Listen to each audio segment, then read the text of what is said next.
This is Coach Lee, and in this video I'm going to talk to you about what to do if you're married but you're in love with someone else. Take a quick second and click the subscribe button below so that you can be notified when I have more videos that are helpful to your situation. That includes attraction, relationship dynamics, and mindfulness, not just marriage. So hit the subscribe button below and let's get started. Many people come to a crossroads in their life when they love someone who they're not married to. And maybe this other person is married or single, but you are married and you're in love with another person and you're wondering if you should leave your spouse to go be with this other person. It probably feels like this is your only shot at happiness, or you finally met that person who is your soulmate and who you were really supposed to be with all along. But something nags at you. Maybe you have children in this marriage, or at least you feel like you don't want to hurt your spouse without being absolutely sure. Or maybe you're certain and you just simply are ready to file, and maybe there's just some little voice in your head that says you should maybe look into some alternative voices to this before you pull the trigger, so to speak. What's interesting is that people in this situation tend to rewrite history. And by that I mean they will actually say things like, I never felt this way about my wife, or I never felt this way about my husband. In fact, I've never felt this way before at all. And I understand that it feels that way, and I'm going to get into why that is in just a minute. But understand this, you actually probably did. It's interesting how so often I have spoken to people in your situation when I've been able to speak to a couple together, and I will hear things like, I never really felt this way about her, or I never really felt this way about him. I just kind of did it because it seemed like the right thing to do. And then the person can produce love letters, which are a little bit more rare in today's world with texting and that kind of thing, but sometimes people can even produce texts from years ago. I remember one person sitting and just scrolling, and it probably took half an hour of scrolling through her text messages until she found some of the early texts that her husband had sent her. And he was telling her how much he thought about her constantly, how he loved her, how he had never felt this way about anyone else, how she completed him, how it was like magic, how she was his soulmate. And he sat there and just kind of looked down, and after a minute or two he said, I had forgotten I said that. And that's when a lot of realization hit him. First of all, I explained to them the concept of limerence. And on my website, myexpatcoach.com, and in another video I have here on YouTube called What is Limerence, I talk in depth about that topic. And I've written in major publications about limerence. Limerence is a state of mind, and the person who's experiencing this will often display obsessive behavior about another person. And it's because when you are in true limerence, the chemical dopamine that's produced by your brain is in high amounts. It's being produced in high amounts, and it feels good. It's sort of like if you have an itch and you scratch that itch. There's nothing quite like that feeling, and your body actually produces dopamine. It does that to reward you. It's part of the reward system in our minds. So when we do something that our mind feels or is programmed to think is good for us, it gives us a little dopamine as a reward, so we will be more likely to do it.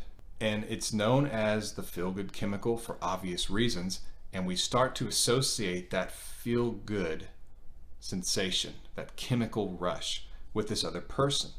And we think it's this other person, but we actually are being stimulated by the chemical because we have put this association onto this other person. Very close to a stimulus response, sort of like Pavlov's dog. If you remember that in science class, maybe. If you don't, this is the first time. It's kind of a quick, interesting story. The scientist had a dog.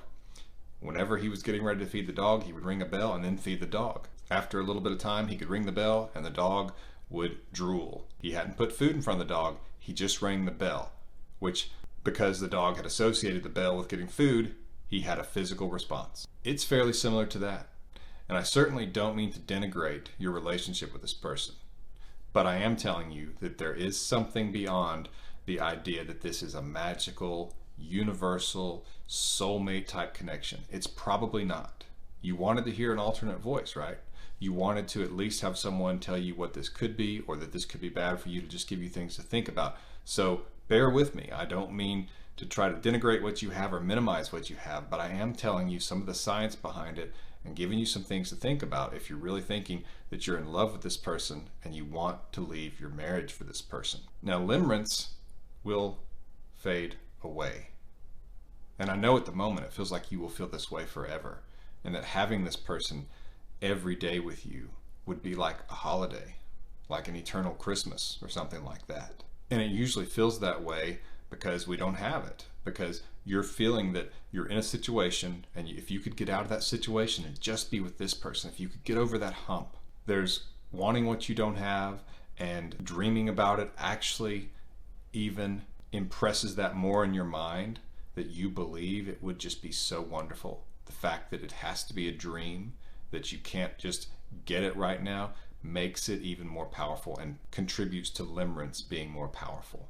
And this idea, you probably even feel some anger sometimes that you can't just go be with this person, that the world is against you because you're supposed to stay married like a good little boy or a good little girl so that everybody's happy with you. I get it. And you probably think, everybody else thinks they know how to run my life. Everybody else thinks they know how to live my life. Or at least they think they can run it and you can't. You've probably had these thoughts. And that contributes to limerence. Anything that makes it sort of you and this person against the world, it just keeps heightening these chemicals. And here's the interesting thing. Limerence fades away, as I said. And you may be wondering, well, why wouldn't all relationships just fade away? Well, that's what's interesting. You see, limerence is not good or bad. I'm not saying that it's a bad thing. It's a good thing in the right situation. If two single people have limerence for each other, here's what's supposed to happen. You have limerence for each other, these feel-good chemicals happen, and you want to grow and see this person and push this thing, and you want to make this relationship happen, and you keep getting together with this person. Whereas if it's just a stranger, what other reason would you have to get with them? Limerence helps two people pursue a relationship when they really don't have a reason to, if they don't even know anything about each other. Limerence motivates you to find those things out, and that's when you create intimacy, because intimacy is knowing things about someone. It's actually being naked in front of someone, not just physically, though that's part of it, but emotionally and intellectually. It's bearing your soul to this person, and limerence encourages that. And most of what limerence encourages, it just has a compounding effect. It makes the chemicals even higher and higher and higher. And this is where we're getting to. At one point, you will reach the high. You will reach the pinnacle. And limerence, just like any other chemical addiction or chemical dependence, once you've gotten to that high point, you basically chase it forever and can never get back there. And so when limerence fades, what's supposed to be there is companionship, commitment, friendship, a feeling of family, romantic love that is also based on having a history with this person. That's what's supposed to be there when limerence fades away. And sure, you can actually feel some of the feelings of limerence again, just like you could with your spouse. When you have new experiences together, when the moment just seems just right, maybe it's a great date night and you just feel some of that spark again, it can still happen, but it will not be that intense again simply because it's based on chemicals. And that's okay. Having that companionate, commitment-based love is powerful. And that's likely where you are with your spouse. And what's happened is that you have experienced this limerence with this person, and it feels good again, and you're wanting to go off and experience this forever. And so that's what I want you to know, is that you will not experience this forever. And you're possibly thinking, well, sure, I know the sparks will fade at some point, but it's so wonderful otherwise. And that's another area we need to talk about, because limerence causes what's known as the halo effect, where literally you look at this other person and you only see their perfections. You only see what's wonderful about them, and even their flaws. You tell yourself, but that's part of it. That's what makes them so perfect. They are imperfectly perfect. And you go into these poetic explanations of it. I get it.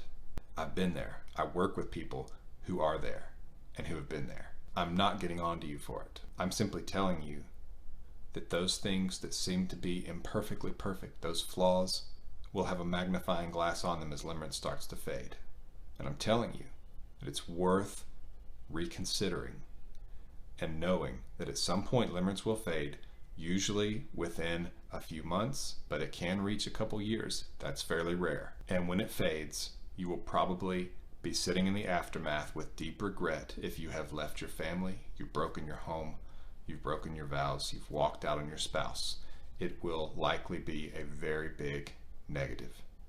What you need to do, ideally, is slow down, take a look at this. You can have what you want with your spouse, most likely, especially if they're aware of this and they're wanting to save the marriage. That's more than half the battle. You can experience love again with your spouse, but we need to understand that limerence is temporary. And it's a type of love, it's a romantic type of love, but it's not long-term, and it's more of an infatuation. The intention of this video is simply to get you to slow down, take a step back and look at this. At least acknowledge that this is a possibility before you divorce, before you leave your marriage. You can fall back in love with your spouse. The two of you can have a good relationship. There are tools to do that. If you go to myexpatcoach.com, my emergency marriage kit can help you find love again in your marriage. It can help you stop doing the bad things and your spouse stop doing those things that tear it down, help you start doing the good things again that can get you to where you want to be in your marriage. I'm not suggesting you go back and stick with it even if you don't want to, or that it's horrible and you just stay in it because you're supposed to.